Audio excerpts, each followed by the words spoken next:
Welcome students.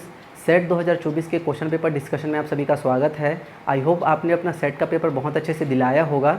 आज के lecture में हम सेट पेपर 1 आपका जो जनरल एप्टीट्यूड और जनरल नॉलेज का क्वेश्चन पेपर होता है उसके प्रश्नों को सॉल्व करेंगे। पेपर 1 में आपके पास मैथमेटिक्स और डाटा इंटरप्रेशन से प्रश्न पूछे गए थे, उन्हें हम सॉल्व करेंगे। देखिए क्वेश्चन नंबर 32 से हम स्टार्ट करते हैं। मेरे पास जो क्वेश्चन पेपर है वो सेट डी दिया गया है, ठीक है। तो हम लोग सेट डी में क्वेश्चन नंबर 32 से सॉल्व कर रहे हैं। देख लीजिएगा आपके पास जो सेट दिया गया है उसमें कौन से नंबर का ये प्रश्न है। तो यहाँ पर आपके पास ईयर दिया गया है 2015 से लेकर 2019 तक, और सेल्स दिया गया है कि 2015 से लेकर 2019 तक कितना सेल्स हुआ है। और आपको बताना है 32 नंबर के क्वेश्चन में कि वर्ष 2015 एवं 2019 के मध्य अनुमानित प्रतिशत वृद्धि क्या है, ठीक है। तो आपको जो सेल्स में जो यहाँ पर इंक्रीमेंट हुआ है, ठीक है, जो ग्रोथ हुआ है वो आपको फाइंड करना है। तो इसका सिंपल सा रिजल्ट होता है, ग्रोथ जब भी आपको निकालना रहता है तो आपको क्या करना है, final value minus initial value divided by initial value into 100 ये करना रहता है। इससे आपको क्या निकल जाएगा, ग्रोथ परसेंट निकल जाएगा, ठीक है। तो देखिए हमको 2015 से 2019 बोला गया था, तो 2015 में आपके पास 2015 और 2019 बोला गया है, तो फाइनल में 2019 का वैल्यू ले लेंगे 379 माइनस इनिशियल में आ जाएगा 63 divided by 63 into 100, okay.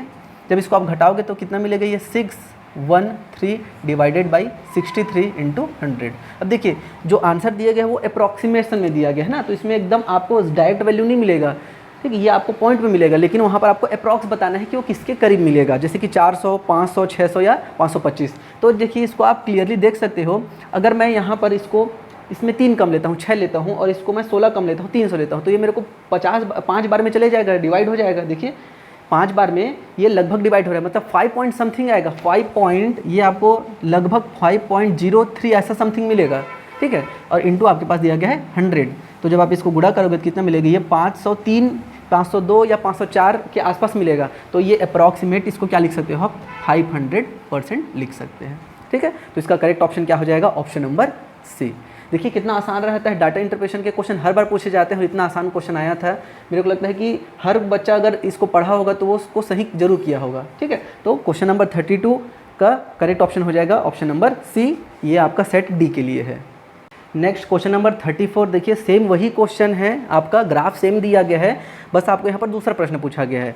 Same है, देखिए 2015 से 2019 तक आपको वही सेल्स फिगर दिया गया है। आपको बोला जा रहा है कि पिछले वर्ष की तुलना में प्रतिशत के संदर्भ में किस वर्ष बिक्री कारोबार में अधिकतम वृद्धि हुई है, सबसे मैक्सिमम जो वृद्धि है वो कौन से ईयर में होता है। तो इस प्रकार के क्वेश्चन को सॉल्व करने के लिए क्या किया जाता है, आपको देखिए आपके पास दिया गया है 2015, ठीक है, 2016, 2017, 2018 और 2019 ये आपको दिया गया है।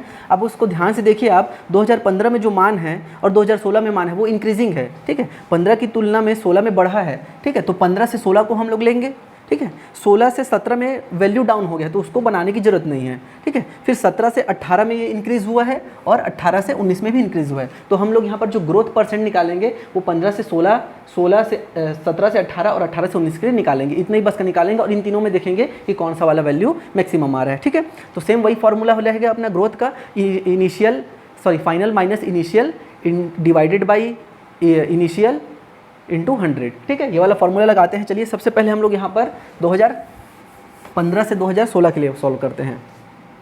2015 से 2016 के लिए तो ये क्या हो जाएगा आपके पास 195 माइनस 63, ठीक है। देखिए यहाँ पर आप इसको पूरा सॉल्व मत करिए, यहाँ पर आप क्या करोगे, डिवाइडेड बाई 63 करोगे इंटू 100 करेंगे, है ना। तो इसको आप पूरा गुणा 100 करने की जरूरत नहीं, बस आप ऊपर का बस सॉल्व करो, वहाँ से आपको अंदाज़ा मिल जाएगा। पहले मैं यहाँ पर पूरा ईयर लिख लेता हूँ जिसका मेरे को निकालना है 2016 से लेकर 2018, 17 से 18 और 2018 से लेकर 2019, ठीक है।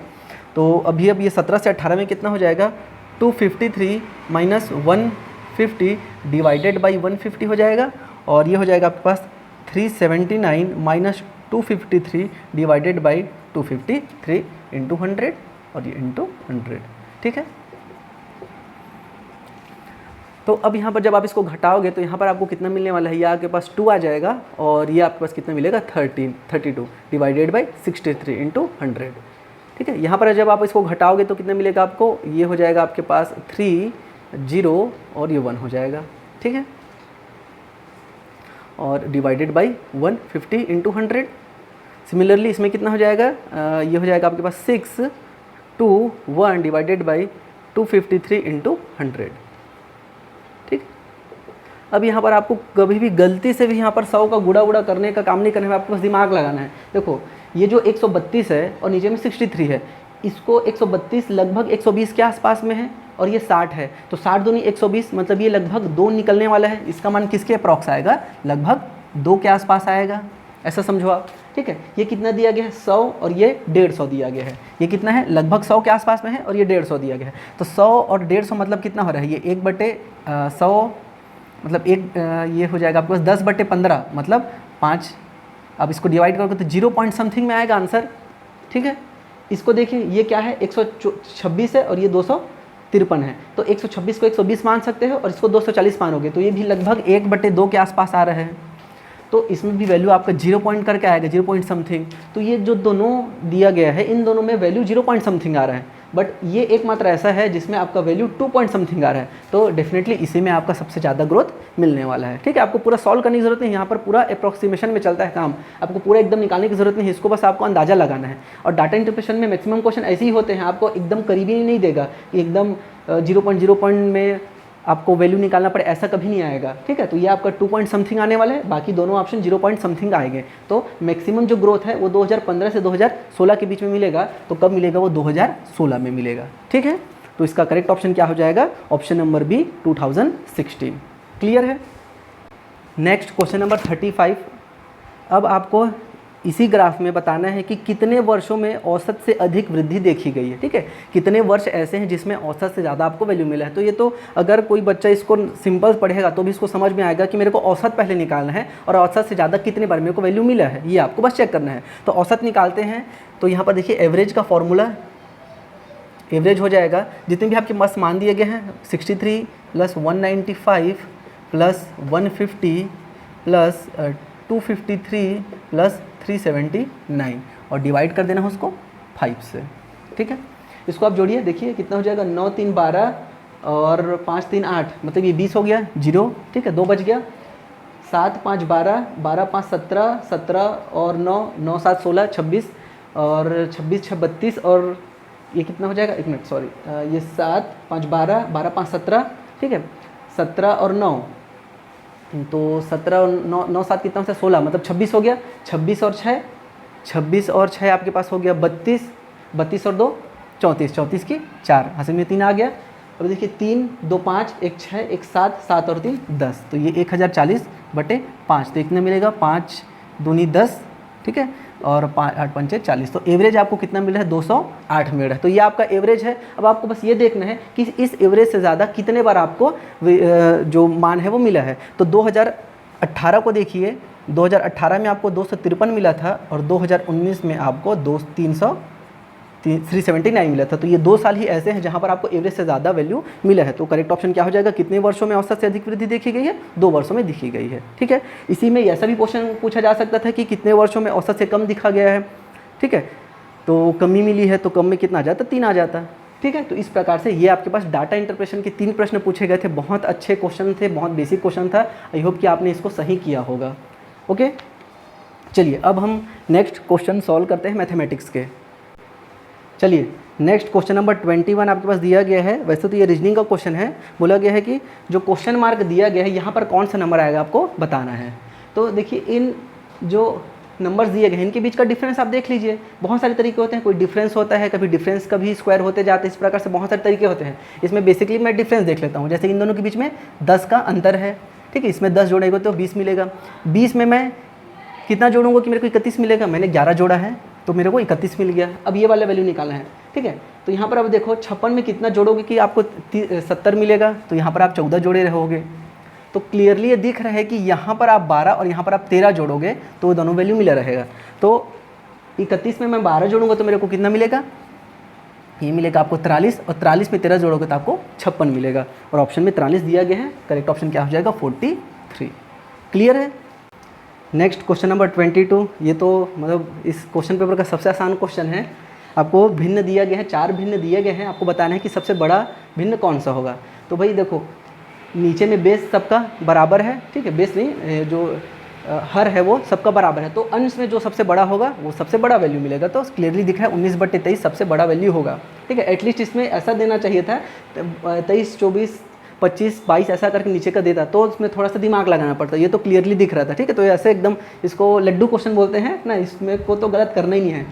नेक्स्ट क्वेश्चन नंबर 23, देखिए आपके पास क्वेश्चन में दिया गया है कि क्रमशः x का 8% 0.04 और y का 8% 0.004 दिया गया है, तो x और y का मान निकालना है। ठीक है, तो पहले क्या बोला गया है, x का 8% मतलब x इंटू 8/100 आपको कितना दिया गया है 0.04, और y का 8% आपको दिया गया है 0.004। तो आपको x और y का वैल्यू निकालना है। सिंपली आप इसको क्या करो, गुणा कर दो भाई। 8x इज इक्वल टू, ये 100 को इधर ले जाइए, 0.04 इंटू 100। तो हम लोग जानते हैं कि दशमलव के बाद 2 संख्या है और ये 100 है, तो ये कितना मिलने वाला है आपको 4 मिलेगा। ठीक है, इसका मतलब क्या हुआ 8x is equal to 4, that means यहाँ पर x इज इक्वल टू क्या हो जाएगा 1/2 0.5। ठीक है, तो x का वैल्यू क्या हो जाएगा 0.5। वैसे इसको बनाते हैं तो यहाँ पर ये आपके पास क्या हो जाएगा 8y is equal to 0.004 into 100 करोगे आप, तो ये क्या मिलेगा आपको, देखिए 3 संख्या है यहाँ पर 2 जीरो है, तो ये 0.4 आएगा। ठीक है, अब y is equal to 0.4 divided by 8, तो y इज इक्वल टू, आप इसको भाग दोगे तो 0 पॉइंट लगा के पहले 0 बार में जाएगा, फिर 40 मतलब 8 पंचे 40, तो y का वैल्यू हो जाएगा 0.05। ठीक है, तो x का वैल्यू हो जाएगा फर्स्ट वाला और y का वैल्यू हो जाएगा कौन सा सेकंड वाला।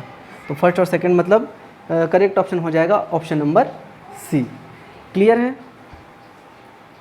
नेक्स्ट क्वेश्चन नंबर 24 आपके पास दिया गया है, एक कुर्सी को 400 रुपये में बेचने पर विक्रेता को 20% की हानि हुई है। ठीक है, उस कुर्सी की वास्तविक लागत क्या है, पहले तो आपको उसका एक्चुअल रेट बताना है, और दूसरा दिया गया है कि तथा कितने रुपए में बेचने पर विक्रेता को 8% का लाभ होगा। ठीक है, तो एकदम बेसिक ये 10वीं वाला गणित है। देखो आप ऑप्शंस भी बना सकते हो, अगर इसको जनरल बनाओगे तो कैसे इसको बनाना पड़ेगा। देखिए कुर्सी को 400 रुपये में बेचा है, तो मान लेते हैं कि कुर्सी का जो एक्चुअल कॉस्ट है, कॉस्ट उसका x है। ठीक है, एक्चुअल कॉस्ट मान लो x है, तो x आपने लिख लिया, x को मतलब जो एक्चुअल कॉस्ट है, और उसको 400 रुपये में बेच दिया, तो 400 रुपये में बेचा मतलब -400 किया है, तो उसको कितना हुआ 8% का 20% का हानि हुआ है, तो x का 20% निकालो आप। ठीक है, ये आपके पास हो जाएगा। इससे आप सॉल्व करेंगे तो x का एक्चुअल वैल्यू मिल जाएगा आपको। ये आपके पास एक्चुअल वैल्यू था x, उसको 400 रुपये में बेचा है, तो ये माइनस कर दिए, इज इक्वल टू आपको हानि कितने जितना परसेंट हो 20%, 30%, तो x का 20% का उसको हानि हो गया। ठीक है, तो ये x minus 400 is equal to ये कितना हो जाएगा x इंटू 20/100, तो ये x माइनस 400 बराबर x बटे कितना हो जाएगा ये 5, इसको आप इधर ले जाइए, तो x माइनस x बटे 5 इज इक्वल टू 400, तो 4x इज इक्वल बाई 5 बराबर 400। देखिए 100 बार में जाएगा 5, तो मतलब वैल्यू क्या आ गया 500 रुपये।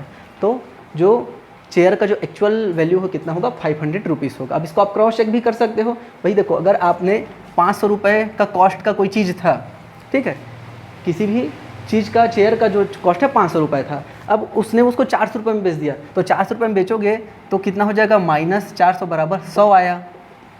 ठीक है, ये 100 आया, और ये 100 उसका 20% हानि है, क्लियरली दिख रहा है। 500 का आप 20% निकाल लो तो कितना हो जाएगा 500 गुणा 20/100, दैट मीन्स कितना हो जाएगा ये 100 आएगा ना। तो 500 का 20% कितना आता है 100 आता है, तो ये आंसर आने वाला है। बहुत सारे स्टूडेंट तो इसको ऐसा बनाएंगे भी नहीं, ऑप्शन देख के ही उसको बना लेंगे, वो ऑप्शन में ही 20% निकालो क्या उसमें आने वाला है हानि। ठीक है, तो इस प्रकार से आप इसको बना सकते थे। ठीक है, तो एक्चुअल कॉस्ट कितना आ गया चेयर का 500 रुपीज़ आ गया। अब उसमें बोल रहा है कि कितने में बेचे कि 8% का लाभ हो जाए, तो 8% का लाभ, तो आप 500 का निकालो 8%, तो 500 का 8% कितना हो जाएगा 8/100, तो ये कितना हुआ 40 रुपये। तो 40 रुपये ज़्यादा करके मेरे को बेचना पड़ेगा, तो 500 + 40 मतलब 540 रुपये करके मैं जब बेचूंगा तो मेरे को 8% वहाँ पर लाभ मिलेगा। तो आपके पास क्या हो जाएगा सेकंड ऑप्शन हो जाएगा, और आपके पास थर्ड हो जाएगा। मतलब करेक्ट ऑप्शन क्या हो जाएगा सेकंड और third, that means B option आपका करेक्ट हो जाएगा। ठीक है, क्वेश्चन नंबर 24 का ऑप्शन बी यहाँ पर करेक्ट हो जाएगा। ठीक है,